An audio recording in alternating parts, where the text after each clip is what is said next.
در ناحیه وخش اقدام ارزشمند نوبتی پیشوای معظم ملت محترم امامعلی رحمان با روحیه بلند ملی و احترام خاص به ارزش‌های فرهنگی و معنوی مردم تاجیک عملی گردید.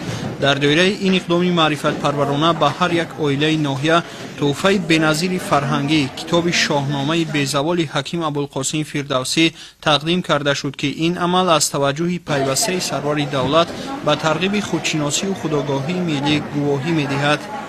باعث افتخار ما است که امروز تمام ساکنان ناحیه وخش با تشبث اساس‌جلسه وحدت ملی پیشوای معظم ملت پرزیدنت جمهوری محترم امامعلی رحمان کتاب ارزشناک شاهنامه به هر یک خانواده ساکنان ناحیه وخش تحفه می‌گردد و ما از آن افتخار می‌کنیم که هر یک عائله تاجیک شاهنامه را خوانده درباره قهرمانی مردم تاجیک، درباره حمایت وطن، درباره حمایت مردم وطن از نزدیک شناس بشوند.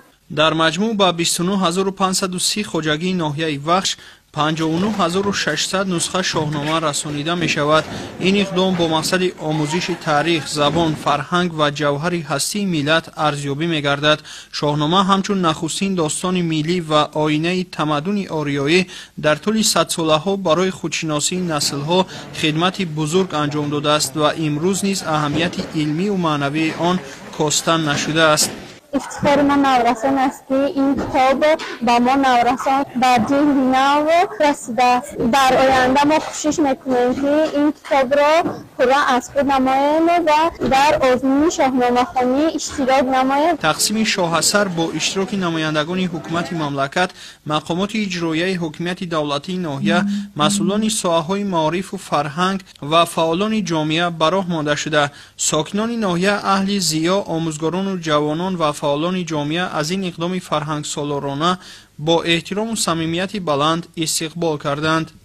من بسیار با صمیمیت مینداری خش را به پیشوای ملت رساندنیم که امروز دومین مراتبه کتابی که مردم تاجیک رسیده ایستاده است یکی تاجیکان بوده امروز شاهنامه.